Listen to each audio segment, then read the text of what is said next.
What's up, guys? Silence. What's up, guys, and welcome back to another episode of the Badminton Experience, the very first episode of 2023. So, first of all, from both myself and Hans-Kristian, we wish you all a happy new year. We hope that 2023 has started out well for you guys. We hope that you have been playing a lot of badminton and also watching some badminton. It's been a good chance to watch some really good badminton from the start of the year. Are you holding your mic all the way down there? That was my plan. I Okay. can hold it a little bit higher. Should I can lower mine a bit. I just Like think, this? let's do Let's like, agree on this one. let's do like that. Yeah. Okay, cool. Yeah. Just speak like loud and clearly because this is like a quite small setup we have today. But This is our traveling setup. We did the same it was in Japan in the summer. yeah, during the World Championships. Yeah. Yeah. It worked out fine, so we'll try once again. Just an iPhone recording and these small microphones that Hans-Kristian has brought out. So it's very convenient, like a travel set for us. It is. It is. It works. So, hopefully it works, but we always welcome your feedback, guys. Yeah, we do. Yeah. It'll get the job done. It doesn't look super professional, but anyways, it's easy, convenient, a one take from the iPhone. And we're here and we're excited to talk about the badminton. Definitely. Yeah. But Hans-Kristian, before we get into some of the relevant topics in the badminton world, Yeah, I think we should just touch on the clothes that we're wearing right now, because a few days ago we published our first line of merchandise for the Badminton Experience. Yes, sir. So if you haven't checked that out, I'm quite sure we will put a link in the description. For sure. We have some t-shirts. We have tote bag. tote bag. We have Cap. the cap that I'm Yep. wearing, Also a black one. the one you got there. Yeah. I'm I'm more like into the black stuff, and you're like more into the white stuff. No, I like the black and orange as well. I think it's cool. And then we have one exclusive Asia Tour 2023, True. which on the back has the four destinations for the tournaments here in the beginning of the year. It's Malaysia, it's India, where we are at now. Right now. Then it's Indonesia next week, and then it's Thailand Yeah. in the beginning of February. So that one is pretty cool. Yeah, it is. That's like made 100% from Honest's mind, so you can get the credit for that one. I got You're some. also the only one actually that you're playing all for. Like, Yeah, I'm I- not playing Thailand, so it's only going to be half of the experience who will go there. Exactly. Yeah. No, I got some inspiration from some musicians merchandise. You know, when Yeah. I have often seen they have like their whole tour written on the back of the shirts, and I thought that looked pretty cool. So yeah. But yeah, anyway, go to the badmintonexperience.com, right, to check it out, to see if you want to buy something. And we are shipping worldwide, so no matter where you are in the world, you have the chance to buy. Yeah. And the plan is to like release more stuff going further. We don't know exactly what we're gonna release, but we will again welcome all the feedback, right? So if there's Definitely. anything you guys want us to start producing, let us know in the comments. Yeah. We will have a look at it. For sure. I think it's a good way to, like, as we also wrote on our Instagram page, it's a good way for us to engage with our For sure. following. So we would love to see some Badminton Experience merchandise all around the world in the different arenas that we play tournaments in. So if you are wearing some Badminton Experience merchandise, we would love to come up to you guys, get a photo, repost it on Instagram and stuff. So And of course, sign it. If we see someone wearing Definitely. it live, we will for sure sign it and take photos as well. 100%. Yes. So that's it. Big news from us here from the start of 2023. There's Yeah. also been some badminton played already that Yeah, we need to quite a touch bit. on. Quite a bit. The Malaysia Open just ended Mm. yesterday. Today's Monday. Yeah, and do you know what day it is? Oh my god, guys! Woo! I actually forgot this morning. I think we talked about it yesterday evening, and you slept here at our room. For one night. For one night, and I actually forgot all about it this morning. But Guys, it is Hans-Kristian's birthday. 37 years young. 37. Yeah.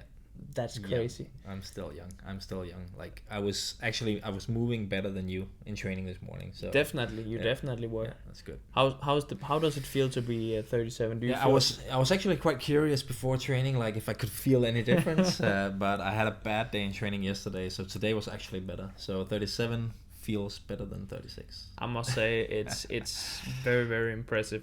I'm 25. I have a extremely hard time imagining that I am able to move as well and play badminton as well as you do in 12 years from now. That's a lot of years. I really can't imagine that. I also struggle to believe that I will have the motivation at that time.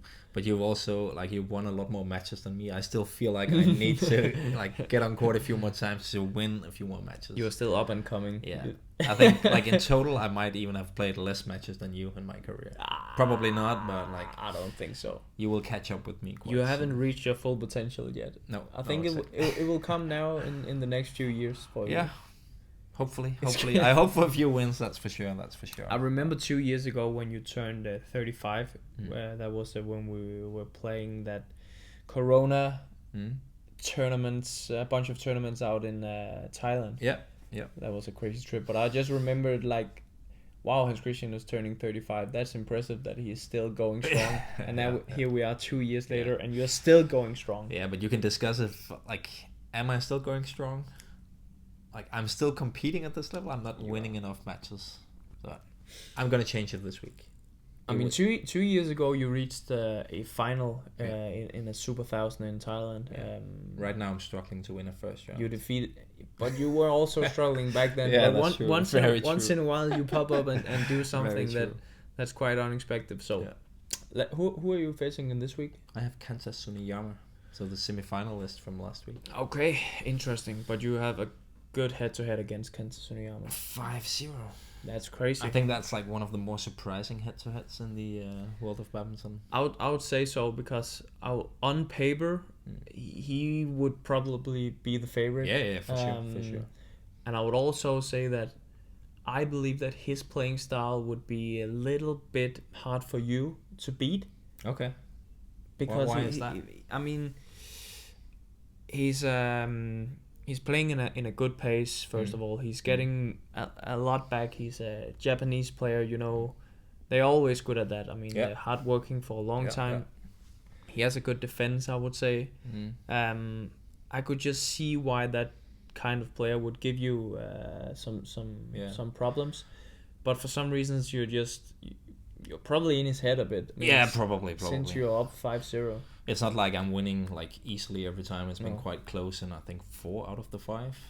But it's kind of like he has trouble scoring on me. So I always feel quite comfortable when I play against him.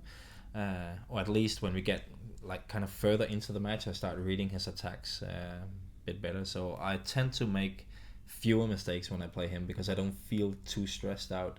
Because I feel like I can kind of always just lift it to the back and then take it from there.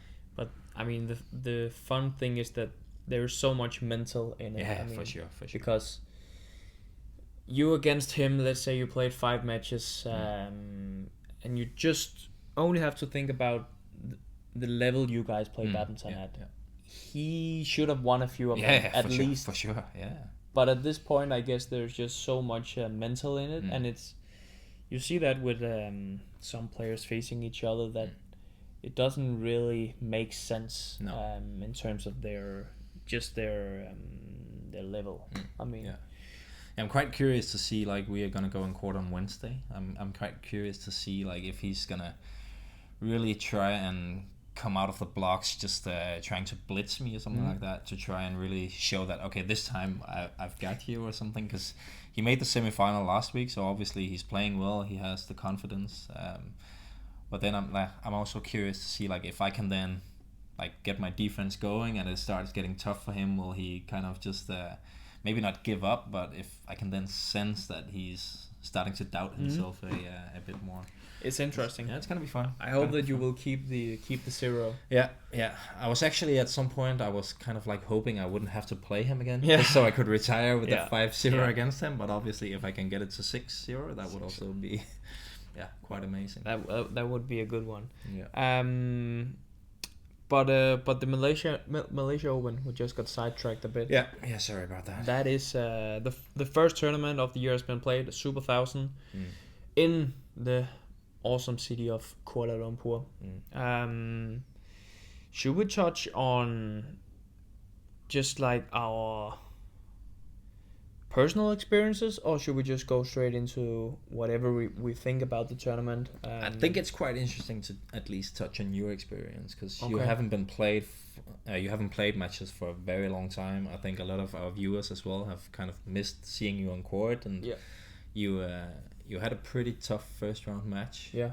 So you haven't played since what, Japan Open semifinal? Japan Open was the last time. Yeah. So did you feel like 100% going into this event? no, or? definitely not. Last time I played a match was at the Japan Open semifinal in, when was that? Was it August? September. 4 or 5 months ago, I believe. Yeah. Haven't even played like a full match in training. I have played something close to a match, but it's been like on a smaller court. Yeah. So there's been some restrictions when I've played match play and stuff like that. So I was, to be honest, this injury has been so difficult for me to get over 100%. I was very, very scared to play, actually. I was worried that the injury would pop back up. I didn't really knew if I was able to do it. And just the day before, I played some points against some rallies against Rasmus Gemke, and I was so afraid. Because now I was finally so close to finally stepping on court and playing a tournament again. So I just wanted to get over with the last few training sessions and then be able to step on court. Gemke spoke about that, or talked to me about that training session. I was sharing with Gemke in Malaysia, and he was like, honestly, he's not moving, like he's moving so limited, and like he doesn't look ready. I was so scared. I was just counting the minutes. Okay, now there's 5 minutes. I'm still injury free. Let's just get this practice over with, and I'm ready to step on court. But no, I was very worried about my injury. But the few matches I got in Malaysia was so good for me. In the first match, I was kind of worried. I was thinking about it way too much. But in the second match, I wasn't thinking about it at all. So I think it was a very good experience for me to get out there and play some matches again. So you also feel like you're at a better place now going into India, and like in terms of the mentality wise. Definitely. That has been the biggest struggle for me with this injury, is to let loose and just totally forget about it.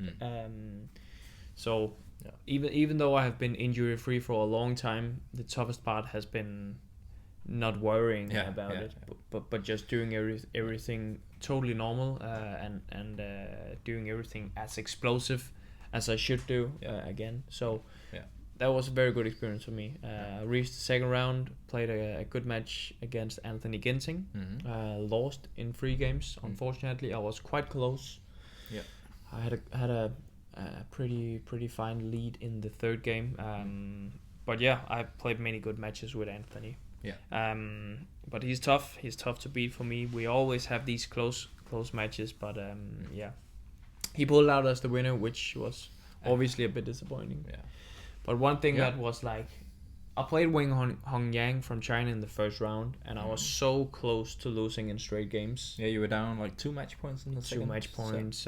So it could have easily been like 21-10, 21-18, or I don't even think I got 10. I think you got 8. Something like that.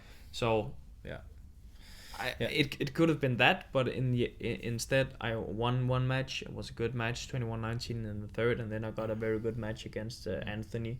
So I mean, it's just like, it's so minor things that really Yeah. I saw a crazy statistics about the men's singles in that first round, because you were down match points and won. I was up 2 match points and lost. Mm-hmm. There were 5 of the men's singles in the first round that all had match points, and then was facing match points and then won anyway. And I think it was 11 out of 16 matches that went into 3 games. So like a lot of very, very even matches in the men's singles. And again, as you said, it's like very fine margins. Yeah. Like one rally can mean so much. Yeah. So yeah, personally I was happy. This was more than what I had hoped for going into the tournament. I think one thing that was interesting in the Malaysia Open, obviously it started out with some quite difficult conditions, a lot of drift, but then it changed. It changed from the second round on, I believe, which was actually for me to see it was a shame. I really liked some of the badminton that was played in the first few days. It was so intense, and people were fighting so hard to get the net. No one really wanted to do lifts in the end of the matches. So that's why you saw, I think, a match like the first round with Lee Sijia and Kodai. The final points in especially in the third game was so intense. And I really liked that. You also saw this match with the Kanta Suniyama and Lee Chuk-yu, where it's like 21-3, 5-21, and then it's 23-21 or something like that in the decider. That's a good example of what the drift can do to a match. I mean, when you have to win the set where you are playing with the drift, it's very difficult to win a full set. It is possible. Some players are able to do it. But it's difficult. It is I didn't see the match, so I don't know if they just dropped the set completely and then tried to go for the... I didn't see it either. I only noticed the scores, and I was like, that's what the drift does. I know Lee Chuk-yu, he also blew 5 match points actually in the final game. But as mentioned, after a few days, it was like there wasn't much drift when I played my second round against Anthony. I also felt like the shuttlecocks was back to normal. I would say, so like slow again. Very slow again. For me to see, it was a shame. I don't know if there was some complaints about the drift being too crazy or. I saw that a lot of the players also in the international interviews were saying like, the conditions are very tough and the drift is extreme. So like maybe the organizers saw that and tried to change it. I don't know, but I think everyone agrees that from second round onwards the drift wasn't the same. But I read an interview with Victor actually after the final, and he said on the finals day it was a little bit back to more kind of what it was on the first day. So I don't know if it's like just completely random, or if the organizers are like turning on more air condition or turning it off. I don't really know what the explanation is, but there's no doubt that it was changing throughout the week. For me to see, it adds some different aspects to the game that I personally enjoy. Both as a player, you need to be very, very tactically aware. No question about that. I definitely prefer like slower, easier conditions in general, but I think it's fun to play this kind of badminton as well every now and then. Because as you say, you need to be so tactically aware. You need to be present all the time. Like if you just lose it for 2 minutes, it can be vital, even if you're on the good side of the court. Because if you blow a few points there, then all of a sudden the guy on the difficult side, he will start believing it's possible, and he won't feel it being as hard because he can kind of see the finish line. So it is in some ways more intense compared to the slower, easier conditions. I feel like there was a lot of now we talk about the men's singles, obviously. I feel like there was a lot of very tight first round matches, and as mentioned many times already, the intensity was just so high in the end of the matches. It was really about getting the net, getting the control in the rallies, and it was very enjoyable to watch. You played a very close match. Cho Shin-Chin, Shiuki played a very crazy first round match, by the way. I played a very close first round match. Who else? Kunlavut against Gustavito. Exactly, and Kunlavut celebrated like he won the tournament. I just felt like everyone was so I don't know, ready and fired up. They really wanted to win, and I don't know if like the way you had to play, like added to the thrill of the games, probably. Something like that. That was, for me to see, it was very enjoyable to watch. Yeah. I don't know, just because let's say some players would prefer other conditions, and let's say I don't know if they complain or if they're just telling the truth by saying that this is kind of crazy.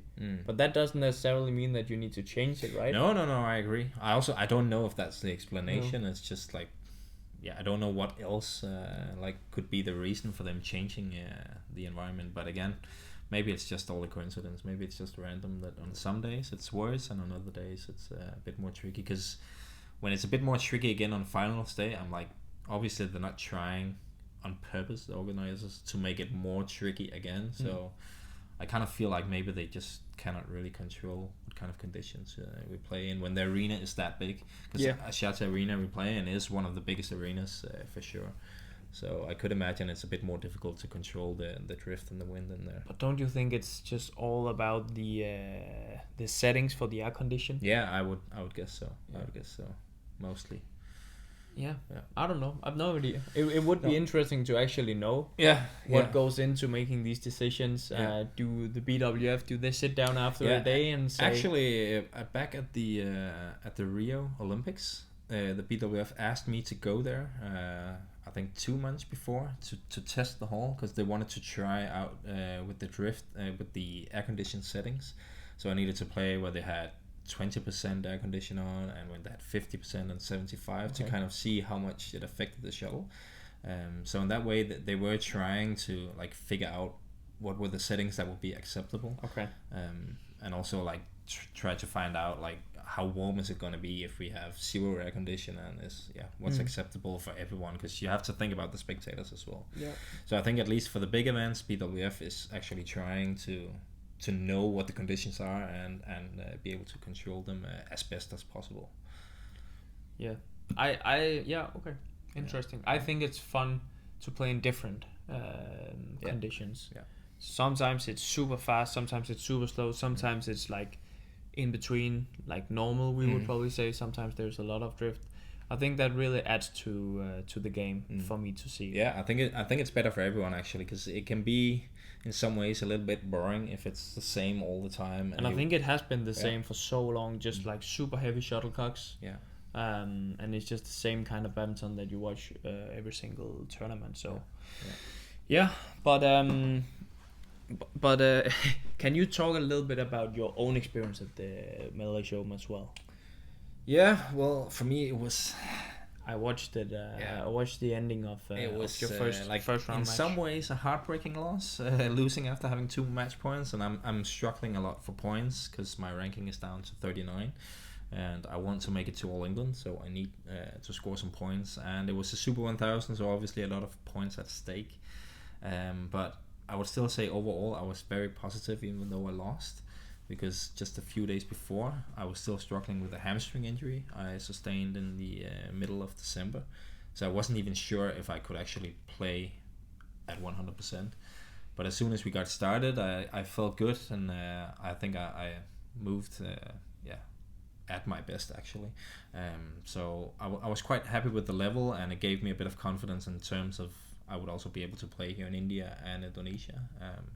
Because I was actually a little bit afraid that if I went on court, I would aggravate it or something, make it worse, and wouldn't be able to play. But that part all went well.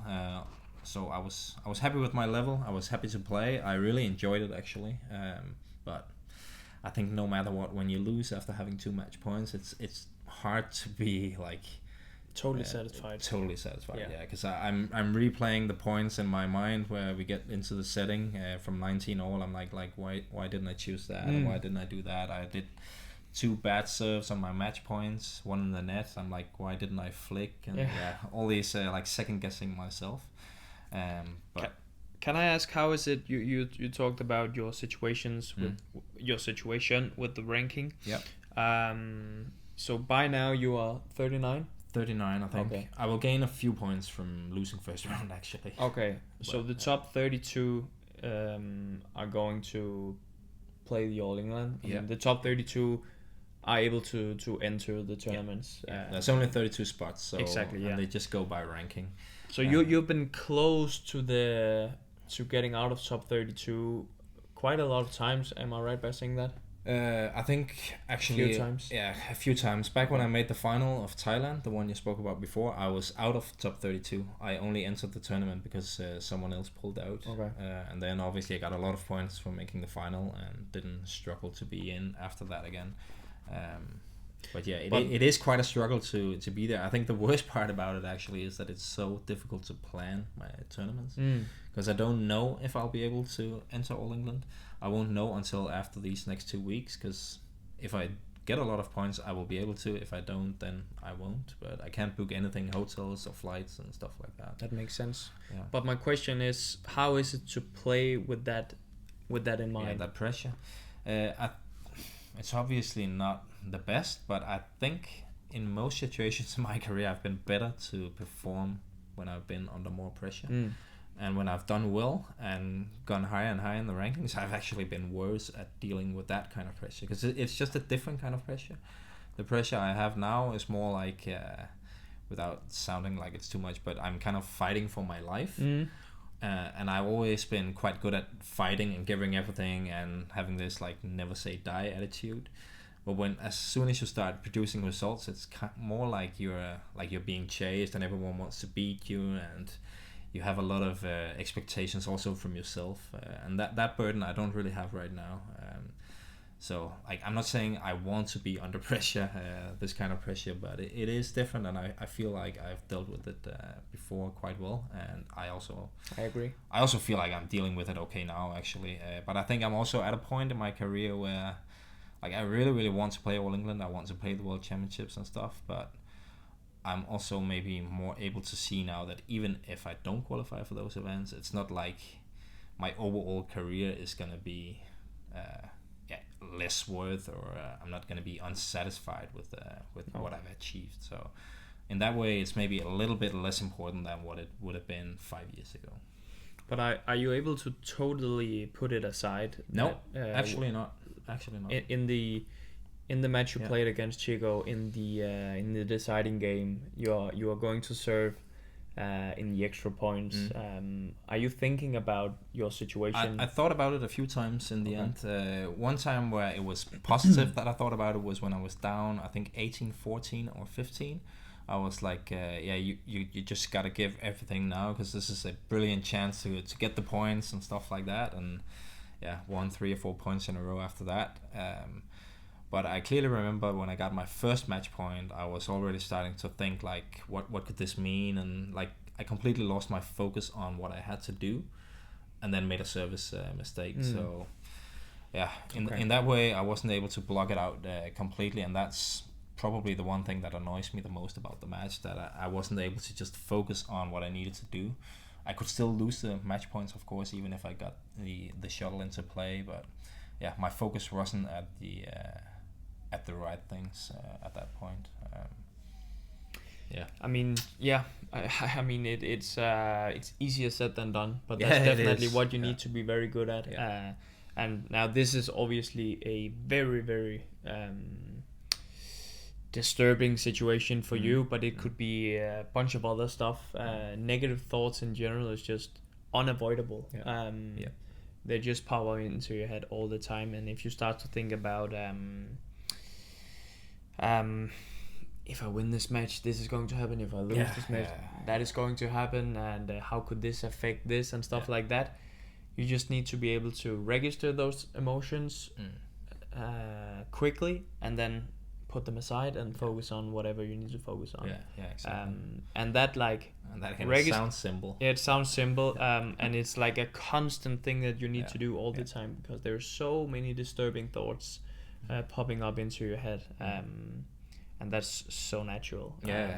When your pulse is at like maximum. But obviously there are certain things that's harder to put aside when it's super important than other stuff. But I was just curious. We haven't really talked about that match, but I know your situation. I'm not in the same situation as you, but I'm definitely also lower ranked than I have been for many years, and I also definitely need to get some points and play some tournaments. But my situation is a bit easier because just the fact that I'm here is adding to my ranking because I don't even have 10 results since I had to pull out of so many tournaments last season. So, okay, interesting. Yeah. But I'll pray for you as always here in the next few events. Yeah. One thing I would say about the Malaysia Open, when we talk about men's single, obviously Hans-Kristian and I, men's single players, we love to talk about men's single. That's where we are like. That should be obvious by now. We are super passionate about men's single. We like the other categories as well, but I think it's fair to say that we follow men's single a bit more than the other categories. Right now in men's single, Victor is not even one step above anyone else. Maybe 2 or 3 steps above anyone else. He is untouchable at the moment. He's playing so well, and surprise, he won once again at the Malaysia Open. He defeated Kodai in the final. And he was in a bit of a trouble in the first round against Gemke, but after that he had a walkover in the second round, and then he played 3 Japanese players in a row. And all of them got like 6 or 7 in the first game, and then 12 or 14 or 15. So like, he was just in complete cruise control. The confidence Victor must have at the moment must be crazy. Must be insane. He actually said that he was like fighting or struggling with himself in the final, like he was feeling tense. But he still won with like 7 and 15, so he must be controlling those thoughts that we were just talking about pretty well. I feel like he's getting so much better throughout the tournaments always. Sometimes you see him playing like a close first set in the first round or first few rounds maybe, and then it gets to the final stages and he just destroys his opponent. It's so impressive. His mindset is incredible. His hunger is incredible. Unbelievable. I think like the worst situation you could be in when you play Victor is to play him in a final. The best is to play him in the first round, but like I should say, like he's just growing from match to match, and I think he's won so many finals now that like he has a big advantage in terms of dealing with the pressure of like winning a tournament. Definitely has much more experience than anyone else. I was quite interested in when I saw the draw. I saw he was going to face Kento Momota in the second round, and I mean, just because of the history of those two, and Kento was. He did so well against Victor for many years. I think he was up like 14-1 head to head, which was insane. Knowing how good Victor also was back then, he's different now, but he was also very good back then. And knowing that, and then having in mind that he was up 14-1 was insane. I just wanted to see them face each other. I think that's always very. Even though last time Kento got like 21-4, 21-7 in the final in Malaysia actually. But I think there's maybe a little bit expectations going around that Momota is maybe coming back to a better level than we saw last year, because at the Japanese championships at the start of the year he was playing well and he actually won that. That was why I thought it could have been a fun match to watch. I still think Victor would have won, but unfortunately Kento didn't participate. He withdrew. And do we know why? Did he have some illness? He was sick. He was sick. Okay, but he's here. He's here in India. I saw him last evening. So, but besides Victor, let's put Victor aside for a moment. I think that the men's singles category is so broad right now. I feel like there's so many good players, and there's almost like every time you see a draw, it's like. He's tough, but he's also tough, and that guy's also tough. So it's difficult to get like good draws. There's so many good men's singles players at the moment. It's really a strong line. Yeah, it is. You can see a guy like Sunayama, who we talked about before. Like I think he's ranked like 26 or 28 and made the semi-final, and it's by beating Cho Chin Chen and I don't even remember the other two, but like he had some pretty tough matches. where he won Ginting. He beat Ginting as That's well. right. Yeah. That's right. So like basically anyone who's in the main draw has a chance of making it far. But I still think like of all these players, I think Kodai we need to mention him again. Yeah, once again we need to. He played for 6 hours and 2 minutes to make the final. So in the first 4 matches, his average playing time was 1 hour and 31 minutes. That's insane. Yeah, it's just crazy. It's just crazy. And he just keeps on going. Like in the semi-final when he played Kunlavut, he had already spent a lot of time on court, and they played for 1 hour and 53 minutes or something. And he's down 13-8, 14-9, something like that. And he still fights through it, and all of a sudden wins 9 of the next 10 points or something like that. He's just like unbelievable in terms of physicality. He's very impressive, and I think we have said it a few times already here on the podcast. In some earlier episodes, the first time I remember seeing Kodai was in Thailand last year at the Thomas Cup, and we was like, who's that guy? To be honest, we weren't really impressed with what we saw. I saw he played against Rostavito from Indonesia, and I think he lost quite convincingly. In the Thomas Cup he did. In the Thomas Cup, so we wasn't really that impressed, and I didn't know anything about him, but his development the last year has been incredible. And he's also obviously growing in terms of confidence at the moment. But he's so hardworking, as you mentioned. The amount of minutes he played last week is ridiculous. Yeah. The crazy thing is that Yobong Park or Park Yobong from like the head coach from Japan, he said before the tournament that Kodai was only at like 90% because he got injured at the Japanese championships. He pulled out in another 1 hour and 30 minutes match against someone I don't even know. But he pulled out of that one and wasn't like fully recovered for Malaysia Open, and then he goes on to play more than 6 hours in 4 matches and makes the final. He played some, I mean, obviously he played some crazy matches, but he also played a lot of very tough opponents last week. Yeah, Lee Si-jia started out by defeating Lee Si-jia 21-19 in the third game. It's a very, very impressive. He also played a super good match against Victor at the World Tour Finals. Wasn't that close this time though, but I would also say probably expected after the tournament that with 6 hours in his legs, and Victor, as we said, had a walkover in the second round and 2 on paper easy matches for him in the quarterfinal and semifinal. I think it was like an uneven matchup before they started. I think. How much do you think a player like Kodai? How much do you think he weighs? He's not very tall, and he's not a big guy.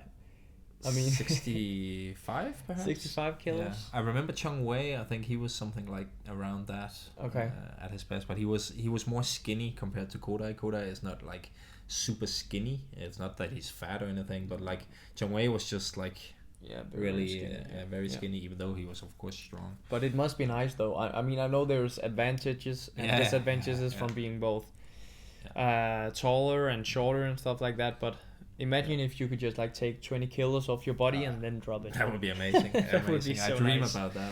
That would be so nice. I mean, the way he's jumping around, he's super light. I would like to try out his body just for one single leg.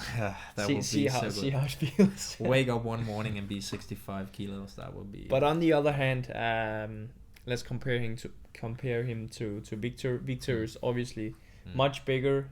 He weighs much more, but he does not have to move as much because he's covering the court in a different way. So there's benefits and disadvantages from both things.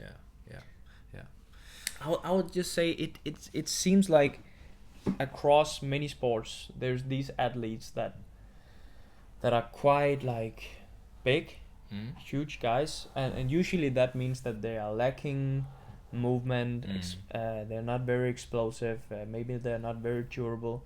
But those athletes who is both quite like huge and still has all these things like athletic mobility, all those athletics abilities. Those are really hard to deal with. I mean, look at a guy like LeBron James. I was just thinking about Erling Haaland. I think Cristiano Ronaldo is also Yeah, he's also quite it's not big, unusual Yeah. big, but he's still like a big guy, and his Yeah. physique is incredible. Yeah. If you're and able then- to and then- combine those things, you can be like a monster. Exactly, yeah. Yeah. So I think that's Usain Bolt. yeah, and I think that's a bit similar to Victor. Mm. His movement, his durability, explosiveness, Yeah, remember and when, and his size. yeah, that, when he was young, a lot of people were saying like, yeah, he can be good, but he would never like be like number one in the world because he won't be able to move well and stuff like that. And now I think, in many ways, you could say it's one of his strengths, like how he's covering the court as well. Definitely, Yeah. definitely. So yeah, the men's singles category is super interesting at the moment. It will be interesting to follow it again here at the India Open, Yeah. which is going to be played this week. Yes, and for Victor especially, like he has Srikanth in the first round. Mm. That's not the easiest first round in India with a little bit of drift in the hole, and I know Victor is not arriving until like Monday. Yeah, so today, so he will only have like 1 day to get comfortable with everything here and stuff. So I'm quite curious to see, because as I said before, first round is probably the best round to play Victor because it's new environment and everything. I mean, we don't really know how it's going to be, but we had a training session this morning, and the shuttlecocks that we played with today was pretty slow. Yeah. So Yeah. I think that Yeah, definitely favors Victor. Yeah, for sure. And we haven't seen the best from Srikanth for a bit of time now, right? No, last week he lost to Kenta Nishimoto in the first round, Yeah, so true. he had a tough draw. Yeah. But like, yeah. like every draw. Yeah, exactly. I mean, Yeah. that's going to be it should be interesting Yeah. as well. I have Victor as a huge favorite. Yeah, of obviously course, that of makes course. sense, and he's also not. I mean, I don't know how he's feeling, but it did not seem like he was using a lot of energy in the last 3 matches. No. And if the conditions is that slow, it definitely favors him. Srikanth would be very, very like not fun to play if there was like super windy, very fast shuttlecocks, and then here in India, that I wouldn't like to No, play me against neither. Srikanth Me in those neither. environments. No, me neither.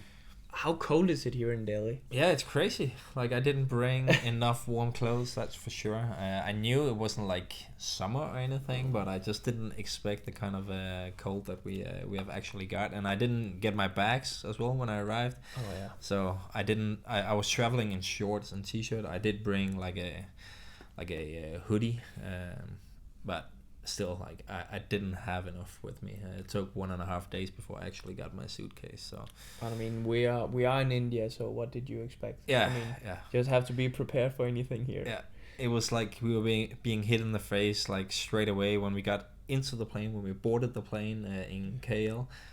It already became delayed, and then when we arrived, like 40 or 50 passengers didn't get their bags because they overloaded the plane apparently, and it was just complete chaos. Like the personnel that was there to help out, like they were trying to help someone, and then another guy comes and just shouts louder, and then they start helping this person, and then the next person comes and starts shouting louder, and they start helping him. So like it was just complete chaos. It's an experience as always to be here in India. Yeah. But You in the experience a end, lot. and in the end, it always works out. Yeah. So like it worked out. We got our bags now, and Just really needs an extra bit of patience. Yeah. But it will work out.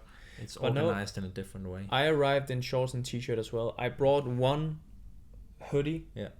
I forgot it on the plane. So That's not when good. when I got out of the airport, it was very cold Yeah. evening last night. Yeah. But I survived. But it's not really what I combine with Asia. No, This temperature. no, definitely not. Malaysia was nice. I feel like Indonesia and Thailand is probably going to be quite warm. as well. Yeah. So it's different. I haven't been here in India since 2018. I don't think so. What No, about me you? neither. Me neither. We were playing in a different arena actually. The other guys said, "Oh, we played there last time." So apparently, I wasn't here the last time India Open was played. So the Indira Gandhi Stadium, something like that. I used to play in something called Siri Fort Sport Complex. So I actually like this arena better than the one we played in before. So well, hopefully I can do better as well. I've never really performed well in India. neither a Thomas Cup or India Open, or I even played Syed Modi in Lucknow as well. I played that Never, one as well. yeah, I've never performed well, so let this be the year. It's my Yeah. final chance, so I have to do this time. It's it's always a fun place to be. I mean, it's so different. Yeah, it from is. from anywhere else. I took a tuk-tuk ride the other day Yeah. for a restaurant, and like, Did you fear for your life at any point? no, actually not this time. That was more in the taxi from the airport.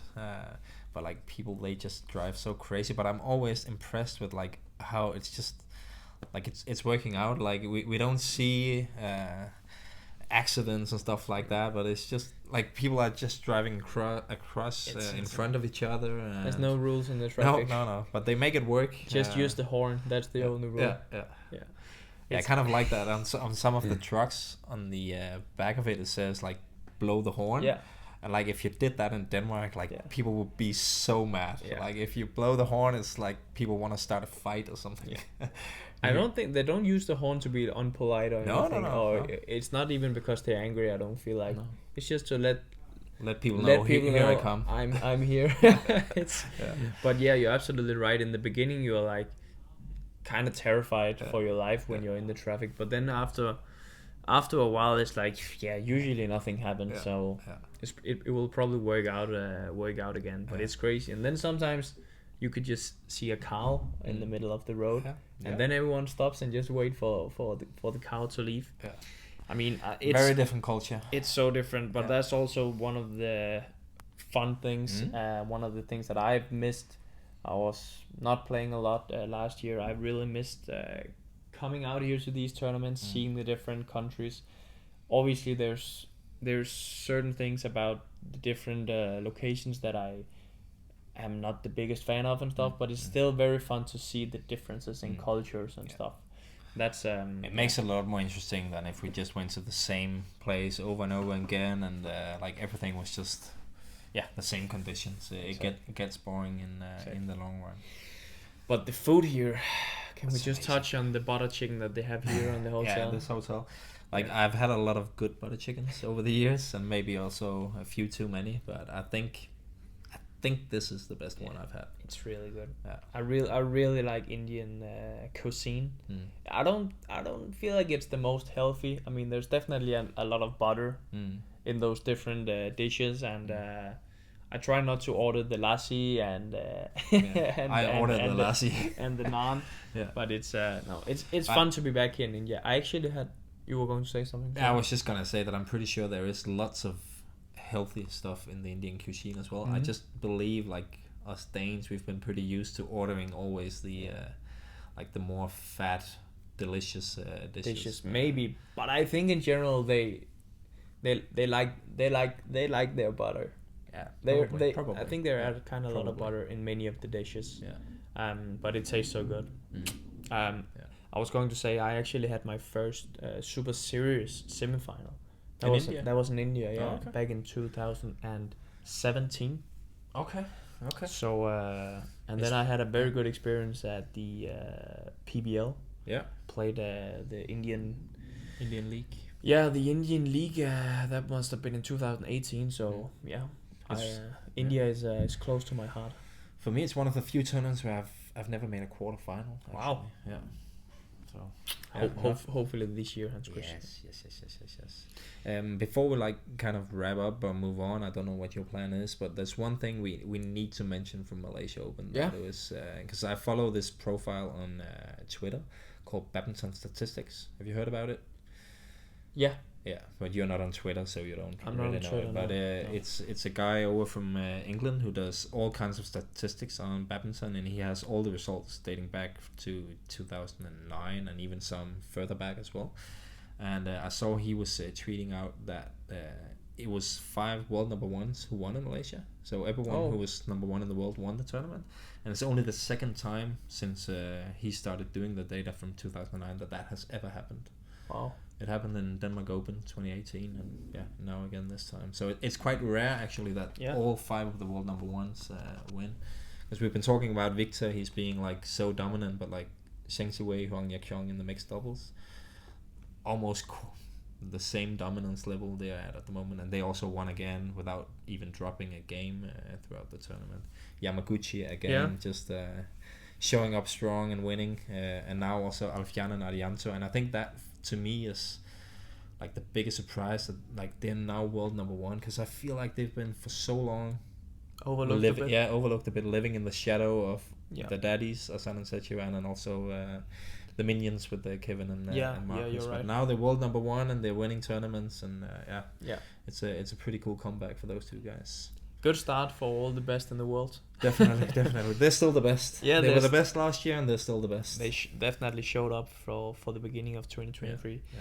Interesting to see how the ranking and everything will play out here in 2023. He actually tweeted another thing that now we spoke about Victor before, that he is gonna cross, I think it's 114,000 points on the rankings, which is the second highest ever by anyone, if you don't count when the rankings were frozen. Crossing Momota, who was 2 on the list before, and 1 on the list is of course Sheng Wei and Huang Yaqiang. Oh, okay, it's across all categories. Yeah, across all categories. Yeah. Okay. So what can he even do to get more points? If he wins here in India, he would get a little bit more, but still not enough to be higher than Sheng Wei, Huang Yaqiang when they had most points. But what is the maximum you can have? Does it also depends on who you're facing in the team events? Yeah. Okay. It will. So, but yeah, I guess you can win all the Super 1000. You can be the defending world champion or Olympic champion and continental champion, so Asian champion or European champion. Yeah. I think actually an Asian would be able to get more points than a European because they can get more points. They're like the Asia Championships. If you win that one, you will get more points than if you won the European Championships. Yeah. So the European Championships is equivalent to a Super 500. Yes. And the Asia is I'm actually not sure. 750. Yeah, I'm not sure if it's 750 or 1000. Okay. Yeah. But at least they get more points anyway. So the Asians can potentially get a few more points. But interesting to follow all these.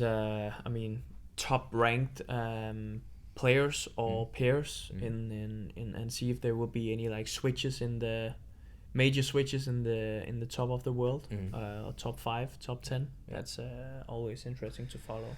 Yeah, definitely.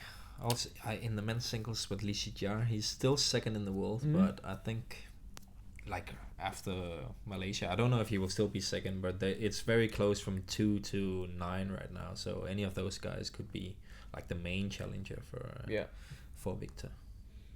Interesting. Very. I think that was it for the first episode of the Badminton Experience. Nice and short. Yeah. And I don't know how short it is. Actually. I have no I idea. lost track of the time. I have no idea. My guess is 45 minutes. Yeah, maybe something like that. Yeah. But guys, we'll keep you updated. Maybe next week.